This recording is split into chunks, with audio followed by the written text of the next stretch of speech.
Buenas, mis estimados oyentes. Pues aquí tenéis a Manuel, el profeta desconocido, dirigiéndose a vosotros una ocasión más para hablaros del siguiente lección que toca esta semana, que va del 5 al 11, que es la lección que es de Alma 39 al 42. Eso. Es decir, voy a compartir pantalla para verlo, ¿eh? Y así todos estamos contentos y ves, esta es la lección, ¿eh? Del 5 al 11 de agosto, eso, el gran plan de felicidad, 5 al 11. Alma 39 al 42. ¿Y básicamente qué es lo que nos dice? Pues, no, hombre, no es que nos diga mucho, sí de importancia, ¿eh? Porque básicamente es el alma que se dirige a Coriantón, que a diferencia de Shiblón, que era el hijo bueno y que solo ocupó 15 versículos, a Shiblón ocupa 91 versículos, porque era lo contrario de Shiblón, es decir, el malo. Es decir, en la semana pasada, es decir, vimos a Nefi y hoy toca a Lamán, al malo de la familia. Entonces, pues empieza pues diciéndole a Coleantón los pecados que tiene y el pecado sexual, sí que era malo, Coleantón era malo y que debía arrepentirse, ¿eh? Que bien se tenemos de que Coleantón se arrepintió, bueno, pues sí, tuvo ciertas, después dice que sí, que tuvo cierta deseo, pero no, que Coleantón era malo. En fin. Y bueno, y luego vamos a la parte del alma 40-41. ¿Qué sucederá después de la muerte? ¿Eh? Y pues aquí tenemos que nos dice que pues, en lo de los mundos, los espíritus, etcétera, etcétera. Y no me voy a extender mucho. ¿Eh? Podemos extendernos aquí, por ejemplo, vamos a ver al alma 40.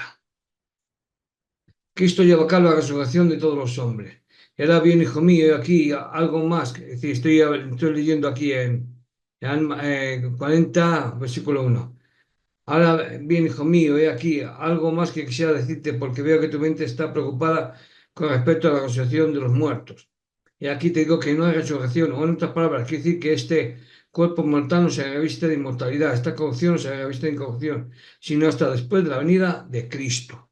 Y otra vez, es decir, Alma está llena de referencias a Cristo y ella ha dicho que Cristo se empezó a usar con Pablo y sus seguidores. No se usó en la época de Ley y su familia, porque escribían, según ellos, en egipcio reformado. Egipcio reformado. Y Cristo es una palabra griega que no se usaba. Y José Smith, por la época en que vivía, pues básicamente igual que hoy, que se usa Cristo, Jesucristo, etcétera, etcétera. Y lo de la resurrección, pues es usar un poco el aspecto de la resurrección entre comillas, de Jesús, para hablar a con Antonio y la idea que tenía José Smith de la resurrección, que luego la llevó a cabo con los templos y la obra en los templos, ¿no? Entonces aquí vemos, es decir, el 40 que nos habla, pues, aportándose a designar a los hombres de una época en que andan resucitados los muertos, ¿ves? Y habla así tal. Pero esto es algo que se empieza a hablar en el Nuevo Testamento, no en el Antiguo Testamento. Pero él tiene la revelación, etcétera, etcétera, lo cual no es coherente para la época en que estamos hablando, ¿eh? Estamos hablando de una época de los 70 antes de. Mas he aquí una tarea de muerte sobrina a los inicuos, porque mueren en cuanto a las cosas concernientes a la actitud. Sí, es un poco recordando, en la resurrección los hombres resucitan en un estado de felicidad sin fin a una visión interminable.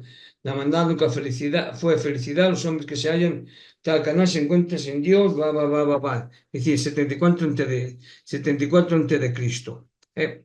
74 de Cristo y ya empieza a hablar como algo, una especie de definición de que hizo Pablo y sus seguidores, etcétera, etcétera, de la resurrección. Sí, es decir, aquí José Smith está tomando los atributos de Pablo y sus seguidores, es decir, los evangelistas, etcétera, etcétera. Y empieza a hablar. Pero yo a lo que voy, como yo decía, es al capítulo 42. La expiación de Jesucristo hace que la redención sea posible. Bien, en la época de ley no se sabía esto de la resurrección, de que iba a expiar por los pecados del mundo. Eso es algo que ya, que sí aparece, ya digo, en el Nuevo Testamento. Entonces, eh, es incoherente que Alma pueda hablarle a Corinto, su hijo, acerca de la expiación.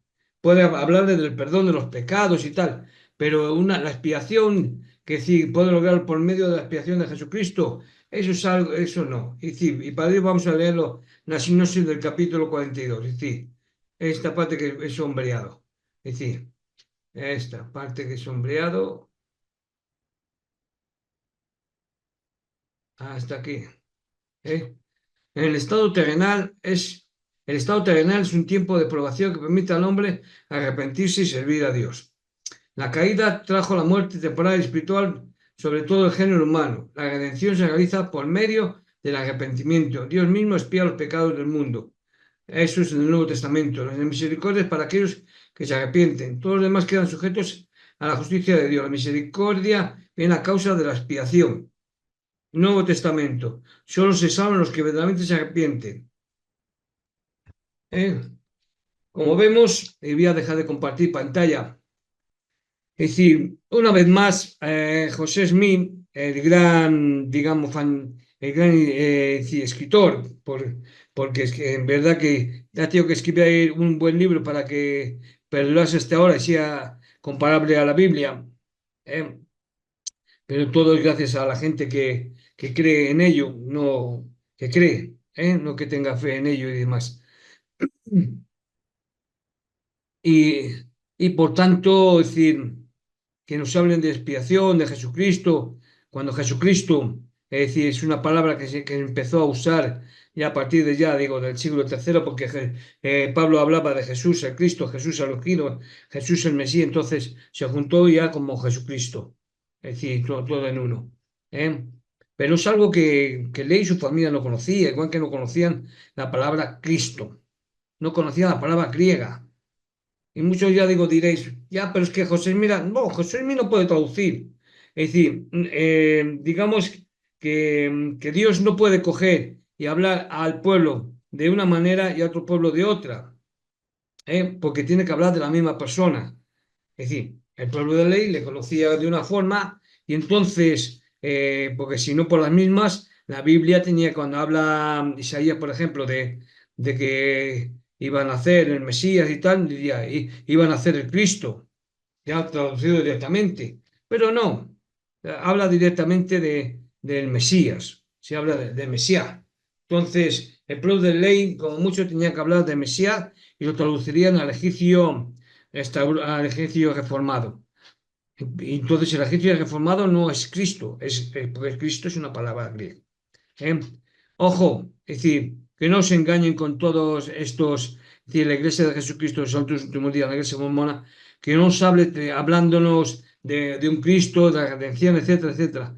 Lo que está haciendo es endulcorando aspectos del Nuevo Testamento y también del Antiguo Testamento en algunas ocasiones para transmitir un mensaje que ya se ha dado.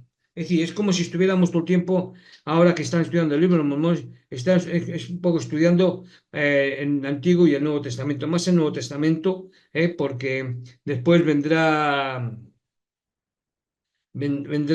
es decir, cuando se estudie el tercer Nefi y salga que la visita de Jesús a las Américas y él diga, vosotros sois esas ovejas, las cuales yo dije, vosotros, es decir, tengo otras ovejas que no son de este redil, a esas también visitaré.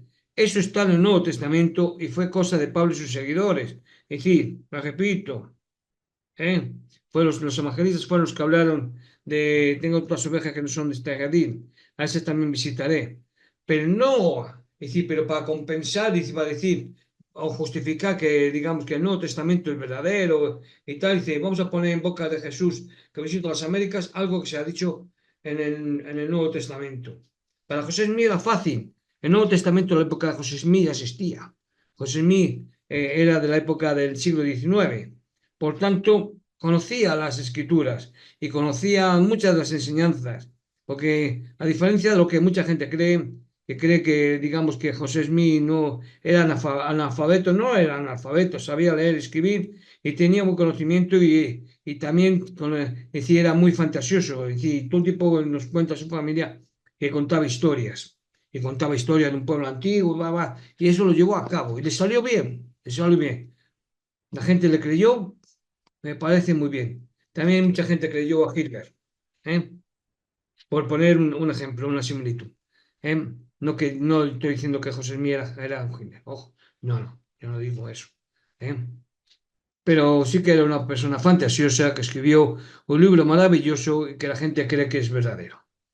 Ya, con eso es más. Bueno, pues con esto ya no voy a añadir nada más. Aquí os dejo lo que yo pienso respecto al capítulo este de Alma 39 al 42.